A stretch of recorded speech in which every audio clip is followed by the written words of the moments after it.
Hello everyone, I am Dr. Devpabhyam, Assistant Professor of Physics, Government College for Women, Kolar. Welcome to my video lecture on Work and Energy, session number 15. This topic includes work and energy, definition of work and its unit joule, different types of works like positive, negative and zero works, work done by constant force, work done by variable force, work done by multiple forces, statement and proof of work energy theorem. Learning objectives to make the students understand definition of work, definition of unit of work joule, distinguish among different types of work, expression for work done by a constant force, expression for work done by multiple forces, expression for work done by variable force, statement and proof of work energy theorem.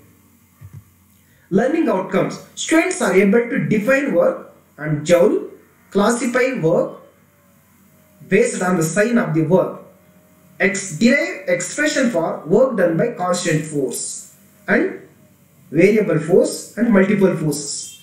State and prove work energy theorem. Prerequisites.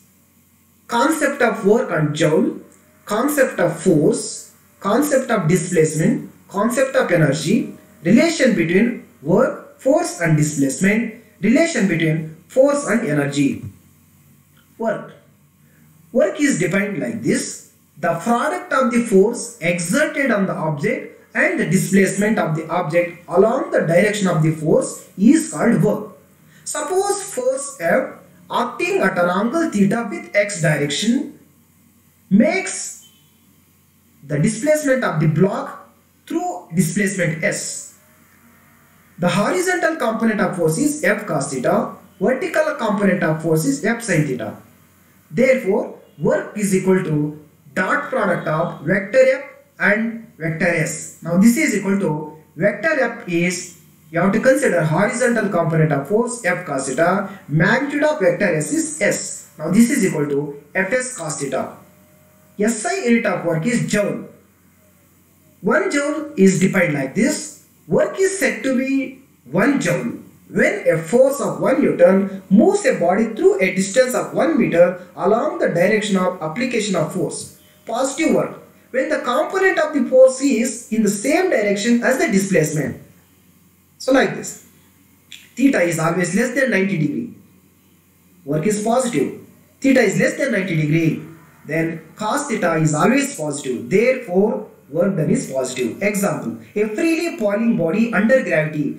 Gravitational force is always acting towards the center of the earth. If a falling body is also towards the center of the earth, then theta is always 0 degree. Cos 0 degree is 1. Therefore, work done is positive. Negative work. When the component of the force is opposite to the direction of displacement, then theta is greater than 90 degree. W is equal to negative. Why? Because a body is lifted upwards, work done by gravity is negative. When a body is lifting upwards, gravitational force is acting downwards. Theta is 180 degree.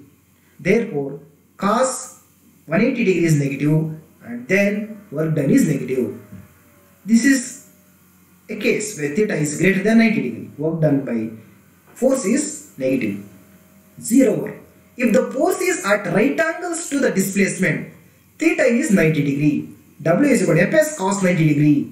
Cos 90 degree is always 0. Therefore, work done is 0. Example: a laborer carrying some luggage on his head and walking along horizontal road. Here what happens is, the head is always supporting and weight is always acting downwards. Then theta is 90 degree. Work done is 0. Work done by multiple forces. When several forces acts on a body, then the net work done on the object is the sum of the work done by individual forces. Now take work done by force 1 is W1, work done by force 2 is W2, work done by force 3 is W3 and so on. Work done by nth force is Wn. Then total work done is W1 plus W2 plus W3 plus so on plus Wn. then net work done W is equal to vector F1 dot vector S1 dot plus vector F2 dot vector S2 plus vector F3 dot vector S3 plus so on plus vector Fn dot Sn vector. Now we can also write it as summation W is equal to sigma I is equal to 1 Wi. Now this is also equal to sigma I is equal to 1 to n Fi vector dot Si vector. Work done by a constant force. A constant force vector F acts on a body at angle theta. Work done W is equal to Fs cos theta. Velocity of particle changes by force. Now you know the equation of motion V square is equal to V naught square plus 2axs multiplying throughout by m and divide throughout by 2. We get half mv square is equal to half mv naught square plus max s. Now shift this half mv naught square to left hand side.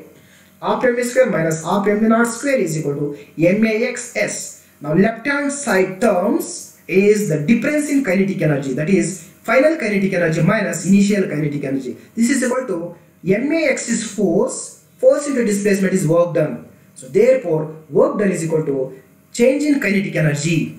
The net work done by the force is equal to the change in kinetic energy of the body. This consequence is called work energy theorem. Work energy theorem statement: the net work done by the force on a body is equal to the change in its kinetic energy.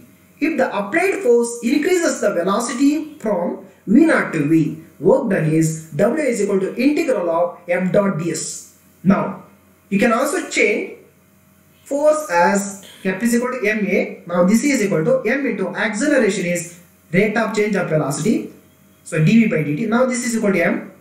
I will change the variable in the denominator, multiply by ds, divide by ds. Now m into dv by ds into ds by dt. This is equal to ds by dt is velocity, rate of change of displacement. So therefore m as it is, ds by dt is v, and retain dv by ds. Now f dot ds can be replaced by mv into dv by ds into ds. ds cancel with each other. We get w is equal to mv dv. Now integrate this term.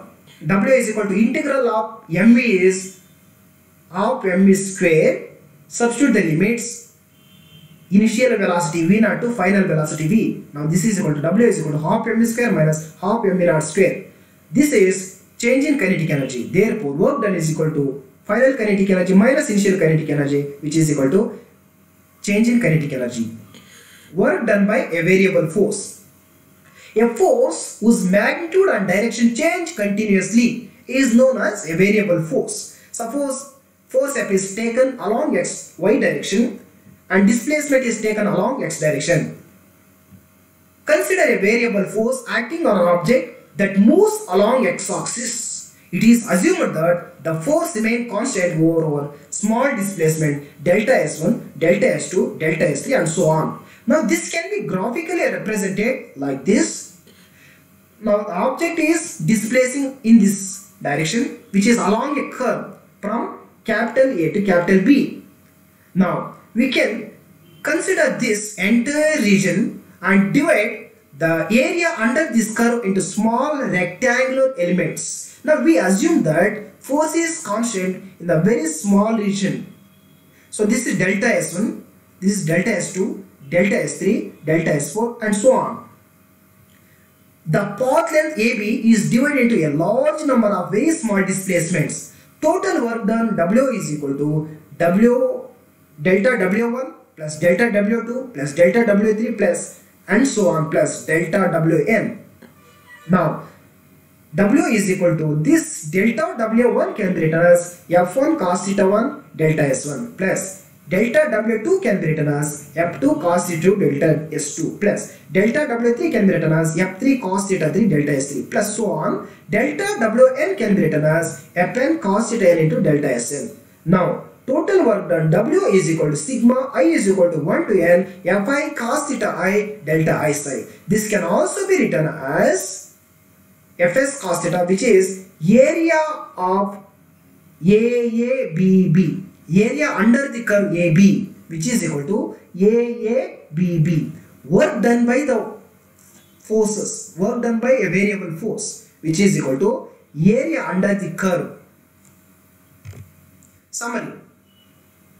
So far I have defined work and its unit of work joule, studied positive, negative and zero works, derived expression for work done by constant force, derived expression for work done by variable force, derived an expression for work done by multiple forces. Statement and proof of work energy theorem was studied. Thank you.